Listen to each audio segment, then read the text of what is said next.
আমার একটা প্রাইভেট ব্যাংকে চাকরি হয়েছে, কিন্তু সেখানে ঘুষ দিতে হবে ৫ লাখ টাকা।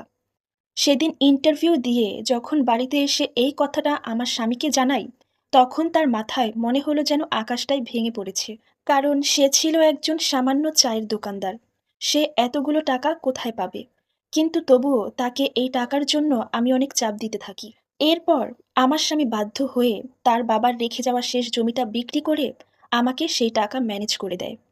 তখন আমার শাশুড়িমা খুব কষ্ট পেয়েছিলেন। কারণ ওই জমিটাই ছিল আমার শ্বশুরের শেষ স্মৃতি। কিন্তু আমার সহজ সরল স্বামী আমার ইচ্ছা পূরণ করার জন্য সব করতে পারে। যাই হোক, টাকাটা অফিসে বসকে দেওয়ার পর আমার চাকরি হয়। যেদিন আমি প্রথম জয়েন করেছিলাম, সেদিন আমার ৪ বছরের ছোট্ট মেয়েটা আমার সাথে অনেক যেতে চেয়েছিল।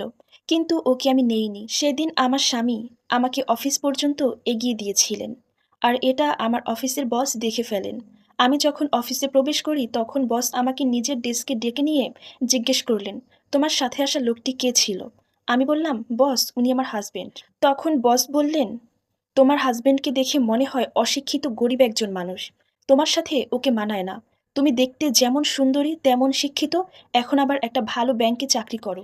তোমার সাথে যেহেতু ওকে মানায় না, তুমি ওকে ডিভোর্স দিয়ে দাও। ও তোমাকে কখনো ভালো রাখতে পারবে না। তখন আমি বসকে বলেছিলাম, বস, আমার বাবা মা আমাকে বিয়ে দিয়ে তাদের ঘাড় থেকে বোঝা নামিয়েছিল। এরপর আমার স্বামী নিজে চায়ের দোকান দিয়ে আমাকে উচ্চশিক্ষায় শিক্ষিত করেছে এবং আমার এই চাকরির জন্য ৫ লক্ষ টাকা ম্যানেজ করে দিয়েছেন ওই মানুষটা। তখন বস বললেন, তুমি যাই বলো, তোমার সাথে ওকে মানায় না। ঠিক সেদিন থেকেই স্বামীর প্রতি আমি একটু একটু অবহেলা করতে শুরু করি।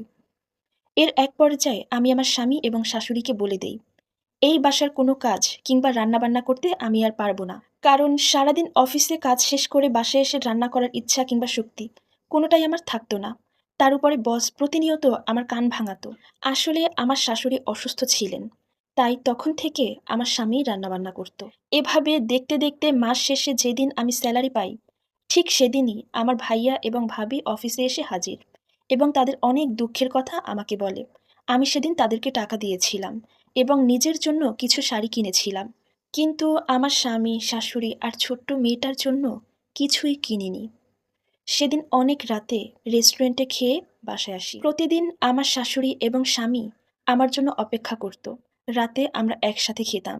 কিন্তু সেদিন আমি বাইরে একা একা খেয়ে এসেছি। বস আমাকে প্রায় বলতো আমি যেন অফিসে একটু সেজেগুজে আসি এবং সে প্রায় আমাকে নিয়ে রেস্টুরেন্টে খেতে যেত। এমনকি আমাকে অনেক কিছু শপিং করে দিত। সে আমার থেকে অনেকটাই সিনিয়র ছিলেন, কিন্তু তবুও সে আমাকে একটু একটু পছন্দ করতেন। এক পর্যায়ে বস আমাকে বলেন সে আমাকে প্রমোশনের ব্যবস্থা করে দিবেন, বিনিময়ে তার সাথে আমার ভালো সম্পর্ক রাখতে হবে। তখন আমিও লোভে পড়ে তার সব কথা শুনতাম। এদিকে স্বামী, সংসার, সন্তানের প্রতি আমার কোনো মনোযোগই ছিল না।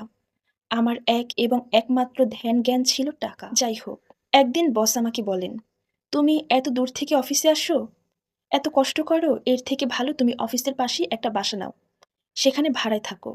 তবে তুমি ভাড়া নিয়ে কোনো চিন্তা করো না, আমি তোমার বাসা ভাড়া টাকাটা দিয়ে দিব। সেদিন রাতে বাসায় গিয়ে আমি আমার স্বামীর সাথে অনেক ঝামেলা করি। তাকে বলে দেই আমি এখানে আর থাকবো না, আমি অফিসের পাশে একটা বাসা ভাড়া নিয়ে সেখানে থাকতে চাই। কিন্তু আমার স্বামী আমাকে জানায় সে তার বাড়ি ছেড়ে এবং তার মাকে রেখে অন্য কোথাও গিয়ে কখনো থাকবে না। আর এটা নিয়ে আমাদের মাঝে অনেক তর্ক বিতর্ক হয়। এর এক পর্যায়ে সে আমাকে একটা থাপ্পড় দিয়ে বসে। পরের দিন সকালবেলা সবকিছু ছেড়ে ছুঁড়ে আমি অফিসে চলে যাই। অফিসে গিয়ে বসের সাথে কথা বলি। বস আমাকে একটা বাসা ভাড়া করে দেয়। আসলে তখন আমার খুব জেদ কাজ করতেছিল। এরপর থেকে বস আমার সেই ভাড়া বাসায় আসতো, তার চাহিদা মেটাতো। এভাবে কিছুদিন পার হয়ে যায়। আস্তে আস্তে যখন আমি তার চোখে পুরনো হয়ে যাই, ঠিক তখনই সে আমাকে চাকরি থেকে বের করে দেয়। তখন আমার আর কোনো কুলকিনারা ছিল না। আমি তাকে অনেক বুঝিয়েছিলাম আমি এখন কোথায় যাব, কিন্তু সে তখন আমার কোনো কথা না শুনে আমার জায়গায় অন্য একটা মেয়েকে চাকরি দেয়। এটা দেখে তখন আমি অফিসের মধ্যেই তাকে অনেক অপমান করেছিলাম। আর তারপর সে আমাকে ঘাড় ধাক্কা দিয়ে অফিস থেকে বের করে দেয়। এরপর আমি আমার বাবার বাড়িতে আসি। বাবার বাড়িতে এসে ভাইয়া আর ভাবিকে বলি, আমার এখন চাকরি নেই, তোমরা আমাকে একটু আশ্রয় দাও। কিন্তু সেই মুহূর্তে ভাইয়া এবং ভাবি আমাকে তাদের বাড়ি থেকে বের করে দেয়। ভাবি আমাকে জানিয়ে দেয় তাদের সংসারে আমার কোনো আশ্রয় হবে না। এরপর আমি কি করব? বাধ্য হয়ে শ্বশুরবাড়িতে ফিরে যাই। সেখানে গিয়ে দেখতে পেলাম তাদের উঠান ভরা মানুষ। তখন আমার বুকটা কেঁপে উঠল।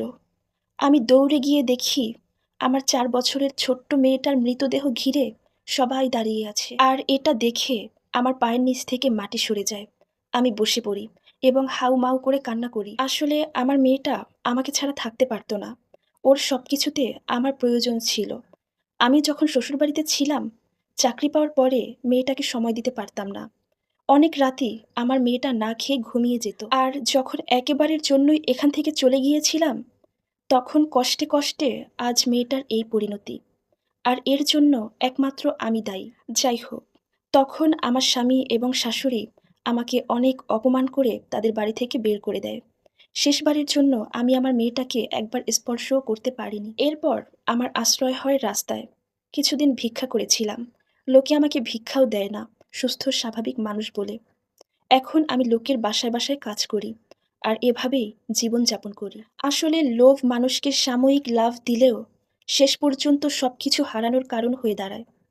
আর এই সম্পূর্ণ স্টোরিটা সংগৃহীত, যার সাথে আমার বাস্তব জীবনের কোনো মিল নেই। ধন্যবাদ।